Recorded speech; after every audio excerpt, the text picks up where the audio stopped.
Market में एक short term down trend के बाद प्राइस पहली बार नीचे के लेवल से सपोर्ट लेकर ऊपर आती है, मगर सेलर्स प्राइस को एक बार फिर से नीचे पुश करते हैं। इस बार प्राइस नीचे जाते हुए अपने प्रीवियस स्विंग लो को ब्रेक करने की कोशिश करती है, मगर फेल हो जाती है और फिर से ऊपर अपने पुराने स्विंग हाई के पास आती है, जिससे चार्ट पर एक नेकलाइन रेजिस्टेंस के साथ डबल बॉटम चार्ट पैटर्न बनता है।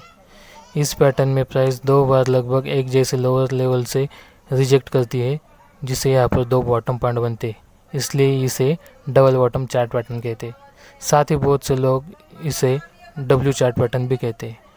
चार्ट पर डबल बॉटम पैटर्न बनने का मतलब है कि यहाँ पर सेलर्स अपना कंट्रोल खो रहे हैं, जिस कारण प्राइस अपना प्रीवियस स्विंग लो ब्रेक करने में फेल हो रही है, जिससे प्राइस जैसे ही इस नेक लाइन को ब्रेक करती है, यहाँ पे न्यू बायर ऐड हो जाते हैं और प्राइस को ऊपर पुश करते। डबल बॉटम पैटर्न मार्केट में सेलर्स के कमज़ोर होने की निशानी के तौर पर देखा जाता है, इसलिए इस पैटर्न का उपयोग प्राइस एक्शन में एक बुलिश रिवर्सल के रूप में किया जाता है। चलिए अब चार्ट पर कुछ एग्जाम्पल के जरिए इस पैटर्न के पीछे की साइकोलॉजी को समझते। ये रिलायंस इंडस्ट्री का 18 मई का 5 मिनट का टाइम फ्रेम का चार्ट है। मार्केट ओपन होने के बाद प्राइस थोड़ी देर तक एक रेंज में ट्रेड करती है और इस रेंज का बाद में ब्रेक करती है और नीचे निकल जाती है, लेकिन नीचे के लेवल से रिजेक्शन फेस करने के बाद प्राइस ऊपर आती है और कुछ देर तक इस रेंज में ट्रेड करते हुए एक बार फिर से अपना पिछला स्विंग लो ब्रेक करने की कोशिश करती है, मगर फेल हो जाती है, जिससे चार्ट पर एक जैसे दो स्विंग लोज बन जाते हैं।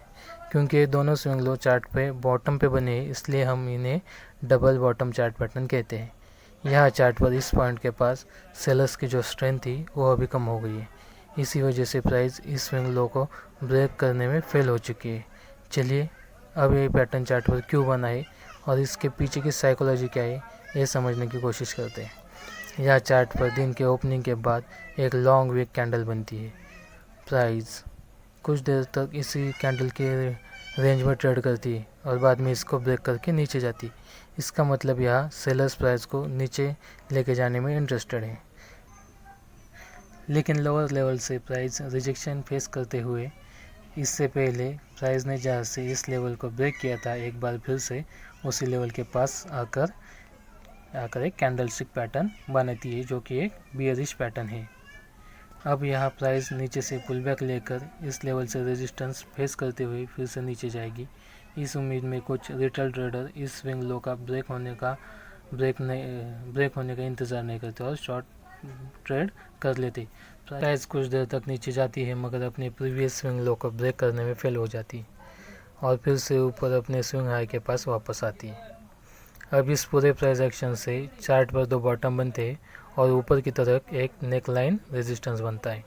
यहाँ जितने भी सेलर्स मार्केट में ऐड हुए हैं उनके लिए ये नेक लाइन आखिरी रेजिस्टेंस का काम करती है, क्योंकि इसके ऊपर इन सारे सेलर्स का स्टॉप लॉस लगा हुआ है। जैसे ही प्राइस इस लेवल से ऊपर निकलने की कोशिश करती है तो ये सेलर्स पैनिक में आकर अपनी पोजीशन से एग्जिट कर सकते हैं। सेलर्स को कमज़ोर होता हुआ देखकर बायर्स लोअर लेवल से प्राइस जैसे ही इस नेक लाइन को एक स्ट्रॉन्ग बुलिश कैंडल से ब्रेक करती है तो लॉन्ग ट्रेड एंट्री करने लगते हैं।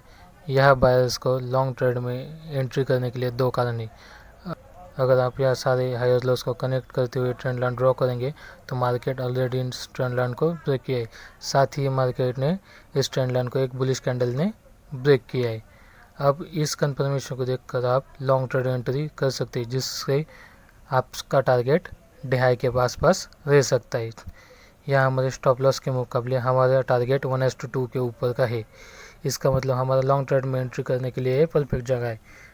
थोड़ी देर बाद प्राइस हमारे डायरेक्शन में निकलते हुए हमारा टारगेट हिट करती है। यहाँ हम दो जगह पर एंट्री कर सकते हैं। प्राइस जब पहली बार इस ट्रेंड लाइन को ब्रेक करती है, इस पहली बार में एग्रेसिव ट्रेड एंट्री कर सकते हैं, और दूसरी बार जब प्राइस इस लेवल को रिटेस्ट करके ऊपर निकल जाती है तब आप ट्रेड एंट्री कर सकते हो। यहाँ प्राइस ने इस नेक लाइन को सपोर्ट करके सीधा हमारा टारगेट हिट करके दिया है।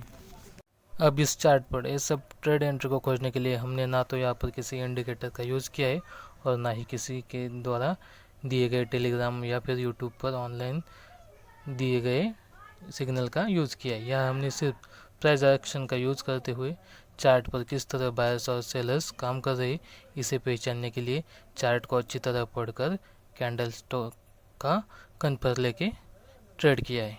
इसलिए अगर आपको स्टॉक मार्केट में प्रॉफिटेबल बनना है तो खुद से ही इन सभी बातों को सीखना होगा, नहीं तो आप इन फ्रॉड लोगों के जंगल में फंस सकते और आपके कैपिटल को बर्बाद कर सकते।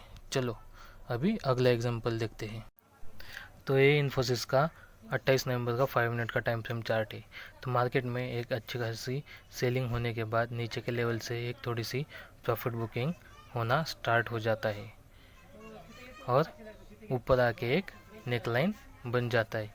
तभी एक स्ट्रॉन्ग सेलिंग कैंडल को देख के लोग सोचते हैं कि अभी यहाँ से फिर से मार्केट नीचे जाएगा। तो यहाँ पे बहुत से लोग बिना कंफर्मेशन के ही सेल कर देते हैं और मार्केट अपने पिछले स्विंग लो से वापस से बाउंस करता है और जो बीच में नेकलाइन बनती है उसके पास आके रुक जाता है। तो मार्केट धीरे धीरे करके ऊपर निकल जाता है और एक स्ट्रॉन्ग बुलिश कैंडल उस नेकलाइन को ब्रेक करती है, ये सपोर्ट से बाउंस होके। और जैसे वहाँ पे ब्रेक करती है तो सारे सेलर्स का स्टॉप लॉस इस नेकलाइन के ऊपर होता है। तो ये नेकलाइन ब्रेक होने के बाद आप सीधा वहाँ पे ट्रेड एंट्री कर सकते हो, क्योंकि जब लोगों के स्टॉप लॉसेस हिट हो जाएंगे सेलिंग के तो उनके भी पोजीशन कन्वर्ट होके बाइंग में बदल जाएगी और एक अच्छी खासी बाइंग रैली आपको यहाँ पे दिखने में मिल सकती है और एक अच्छा खासा रिवार्ड देखने को मिल सकता है। तो लास्ट कंसोलिडेशन लो आपका स्टॉप लॉस रहेगा और आपका रिवार्ड डे हाई तक रहेगा या फिर 1:2 के ऊपर रहेगा। तो ये आपकी सबसे फर्स्ट एंट्री होती है कि जैसे ही बुलिश कैंडल बन जाए, नेकलाइन को ब्रेक कर दे, आप वहाँ पे आपकी एंट्री बना सकते हो। जैसे आपको चार्ट पर दिख रहा है, नीचे से सपोर्ट पे बाउंस हो गया है और नेकलाइन ब्रेक हो गया है। तो आपकी सबसे पहली एंट्री कहाँ पे होगी? बुलिश कैंडल के हाई पे, और आपका स्टॉप लॉस एक कंसल्टेशन लो आपका स्टॉप लॉस रहेगा। या आपको यहाँ पे कंफर्मेशन नहीं मिल रहा है एंट्री करने के लिए तो आप थोड़ी देर रुक जाओ, एक रिटेस्ट होने दो अच्छा खासा, और जैसे ही उस ग्रीन कैंडल का ब्रेकआउट मिलता है आप यहाँ पे सेकंड एंट्री आपकी कर सकते हो और आपका रिवार्ड डे हाई तक ही रहेगा। वैसे आपको यहाँ पर 1:3 के भी ऊपर का रिवार्ड मिल चुका है, आप देख सकते हो। ओके, तो मार्केट में जो कुछ भी है वो आपको आपके दिमाग से ही सीखना पड़ेगा। लोगों का सुन के आप कभी भी प्रॉफिटेबल नहीं बन सकते। जो फ्री में सिखा रहा है उससे सीख लो ताकि आपके पैसे वेस्ट ना हो जाए और आपको लॉस फेस ना करना पड़े। ये देखो, आपको फर्स्ट एंट्री दिखाई थी, ये आपकी कंफर्मेशन के बाद सेकंड एंट्री हो सकती है इस हायर हाई के बाद, और consolidation low as a stop loss रखोगे। तो ध्यान से ट्रेड करो और किसी भी चंगुल में फ्रॉड में मत फंसो। आपको किसी का भी कोर्स लेने की ज़रूरत नहीं है, मैं आपको सब कुछ फ्री में बता दूंगा। तो ये होता है डबल पैटर्न ब्रेकआउट पे ट्रेडिंग करना। ओके, और ये आप रिवर्सल ट्रेडिंग होती है, double pattern, double bottom, double top, ये रिवर्सल ट्रेडिंग के पैटर्न होते हैं। ओके, तो वीडियो अच्छा लगे तो वीडियो को लाइक करो और चैनल को सब्सक्राइब करो। Thank you for watching.